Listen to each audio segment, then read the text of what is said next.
Welcome to Bodywork. Welcome back. It's Michael Rogers. Welcome to Bodywork Boxing. It's 615. Puerto Rico Stand Up. I'm looking for Subriel Matias to do his thing tonight. I know he's sharing a big grand stage with another fighter. We'll talk about that on another day. But what we do have is El Orgullo de Maternilo, Subriel Matias, Sub-Zero Matias, fighting the Australian Liam Paro.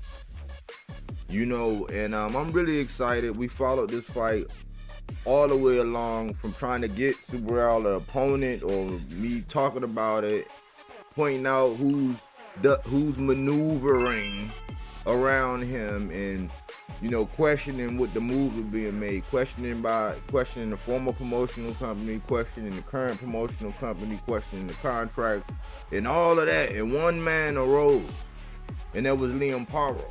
That's why I'll forever have to salute Liam Paro, because when a lot of people were conveniently finding ways in which that fight wasn't really, they didn't really want it right now, it wasn't a right time, or whatever excuse they wanted to fill in the blank with, Liam Paro somehow decided, hey, I'll fight. There was a little hesitation. I don't know if that was like getting the conversation. I'm not sure. I'm just proud that Liam Paro stepped up. That's why I'm going to respect him, win, lose, or draw. But what we have here is a matchup in which we went over the pros, we went over the cons for both of these guys. And what we understand about Liam Paro, that he does have some offensive gift. He can move. He does have power that, can put you on the canvas. We've seen that a la Montana Love. A lot of his opponents, he's no stranger to knocking people down or knocking people out. So if you are there to be hit, he will get through and he will hit you. So he's going to try to impose his will. What I said, some of the cons were about Liam Paro was that sometimes he might overcommit to some of the punches. Sometimes he might lunge, things like that. Subriel Matias ironically came out in a recent interview and was saying, listen, I might not have all of these skills and I might not have these styles and all this. He said, but my mind, is what's very dangerous. And that's really what it comes down to, Subriel. When you look at him technically sound and things like that, if you try to pick him apart that way, a lot of people would try to do that. His mind and what he's been through and the determination he has and what he's willing to go through to impose his will. And he's not going to stop chopping down at that tree. He has an incredible gas tank. And it's just really a mind where he breaks his opponent. I think it has to be demoralizing when you can literally hit this man with everything and the kitchen sink, and he keeps coming like Jason. Yikes! But I was following it, and one of my guys was talking to me behind the scenes. He was inboxing me. He frequent the channel, but he was saying, he was pointing out a little video clip where Subriel was basically saying he didn't trust Eddie. And I was like, well, really that was no mystery. Regis Prograis had expressed some of those same sentiments, and when you actually look at it, it was actually evident when Eddie was dealing with the whole Regis and Devin fight, because secretly I believe that Devin is Eddie's fighter. I think they had an agreement that Devin was going to go over there to Top Rank, do his thing, and he was always going to come back. I think Eddie, because Eddie put a lot of equity into Devin Haney in his fights and actually building him and getting his name and matching him, in all these matches. And in Matchroom, they did a pretty good job up until they matched him in there with somebody that was his same size, and he didn't have all the advantages. And we see what wound up happening. I think that Subriel Matias is right. Why?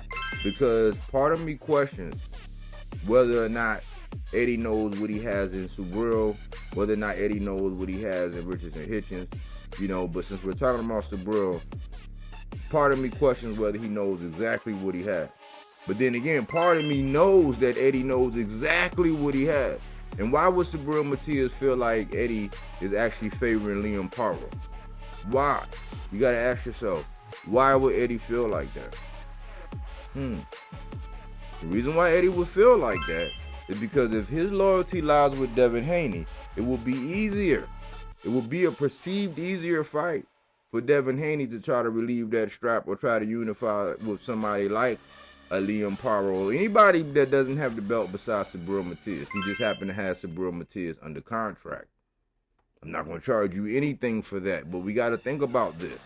This is chess, not checker. However, formidable opponents on tonight. You have the IBF champion of the year. He actually got that award, Subriel Matias. He's a kung fu fighter, dogmatic in his approach, will not stop, will constantly hit you where you can, wherever he can. He'll actually hit you in the chin, hit you in the shoulder, hit you in the chest, wherever he can until he can actually crack that code and he breaks you down, and then most of his opponents just wither away. Liam Paro is going to come in. He's going to try to be savvy. He's going to try to, move. He's going to try to stick and move. He's going to try to hit. He's going to try to impose his will. I think when we look at their stature, Subriel Matias looks substantially larger than Liam Paro. On paper they show things, just like when they show the metrics of Gary Antoine and Alberto Puello, which they are in the 140-pound division, so this is applicable. When you see that on paper and how, PBC has that up, they actually have those heights as where Gary Antoine is taller, but you can clearly see when they stand up that there's about this much height difference between Puello and Gary Antoine. It's significant. So we don't get into the numbers. When these guys actually lined up, Liam Paro and Subriel Matias, you could see that Subriel was substantially larger. I was questioning whether he was going to dye the hair again. He went ahead and dyed the hair. I guess that's more like a ritual, or some people that like to do certain things. I see his clothing line. I see how he has this image, man, and his personality is starting to shine, man. I'm thinking that Subriel Matias is rivaling as one of the people's champs, man. The guy's speaking more and more English. People are starting to understand. Not that he has to, but for the people that don't, it helps them along a lot. And his personality is starting to shine through. He's still saying that he's going to put Regis Prograis in the hospital, even though I, already talked about it and how I have doubts, even though they're more like jaw-jacking. But Eddie Hearn has done a good job at actually going out and acquiring some people. Some of those people, I don't really know if he has as high aspirations for those guys, other than for him to maneuver and play the game to try to get them relieved of something. You got to think about that. Now, Eddie he's a master at acquiring talent. The string of talent that he's acquired, mainly in these last couple years, man, there's nothing to shake the stick at. From him getting Boots, from him getting Subriel Matias, Jaleel Hackett, Ray Ford, Richardson Hitchens, Regis Prograis, his on and again, off again relationship with Devin Haney. He has talent that he gets over there. He knows how to acquire talent. Will Subriel make him a believer? He already has me a believer. When it comes down to my prediction, I'm looking for this fight to go left anytime after the third round. And Subriel Matias has landed in my until proven otherwise category. Meaning that there are boxers in my boxers to watch. Whereas until proven otherwise, unless I see them in this matchup, like particular guys in these instances, until proven otherwise, I gotta stand and I gotta rock with them. Until I see it actually happen, I have to have them. I'm no longer going to second guess a lot of people. I second guessed Subriel Matias for years, looking at him and just saying, I don't know if that, but he just kept proving and kept showing that this is who he is. After the third round, something started to happen to these opponents. I think that their mind starts breaking down, their body starts breaking down, they're in anguish. They like, man, it's demoralizing. I can't hurt this guy. I mean, I hit him with everything and he's still coming. So that's how I believe it, man. I think that Liam Paro is going to put up a good effort. Anytime, any round after the fourth that it goes, especially going past the seventh, if he can get past the seventh, man, Liam Paro is really a bad boy.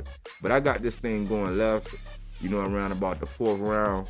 Once Subriel Matias get lathered up, he's seen everything that Liam Paro and withstood everything that Liam Paro had to offer, and then he just starts to get mean.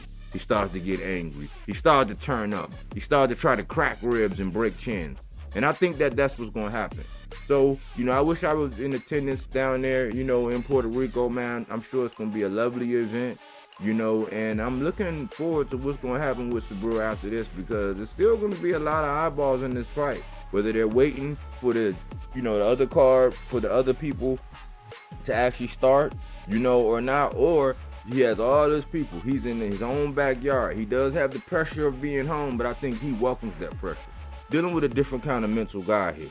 You know, I think his mental fortitude is probably his best asset, like he said. But I'm looking for Liam Paro to put up a valiant effort. I know it's gonna be good sportsmanship. Liam Paro seems very confident. Too confident? I don't know. Maybe the accent might make it sounded, but I don't think he's too confident. I think that he's confident enough, and the fact that he signed on the dotted line, he showed up. He's not pulling off for no injuries. He's not pulling any funny business, man. I think he's coming to actually, you know, try to really take that belt. I think he's really trying to come and take that strap. You know, that strap just belongs to somebody that's relentless in their pursuit and has been through a lot of things. More probably than anything he's going to ever see inside the ring. So I think that's what makes him even scary. But we're talking about the boogeyman at 140. I'm looking for him to do his thing. What do you think? How long will this fight last? You know, will anybody get dropped before they get stopped? You know, people were talking about the over and under.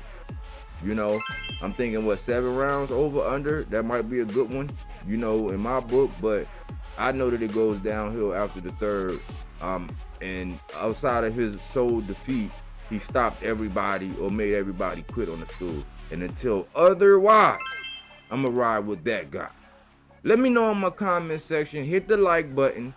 You know, feel free to super chat and help out the channel. You know, especially if you like the content and you've been enjoying the content over the last couple months. You know, support the channel. Donate to the channel. I have my Cash App there. Super chat there. You know, you can subscribe, update your notifications, and keep in touch. Remember, talk to me, I'll talk back. And this is that fruits and veggies, not that Reggie. You know, this is not opinion-based content. This is fact-based content here with BodyWorkBoxing. I appreciate y'all who chime in and talk to me behind the scenes and just love to talk that boxing talk. Anyways, let me know what you think. Thanks for tuning in here with BodyWorkBoxing, where we don't take things for face value. We do that body work.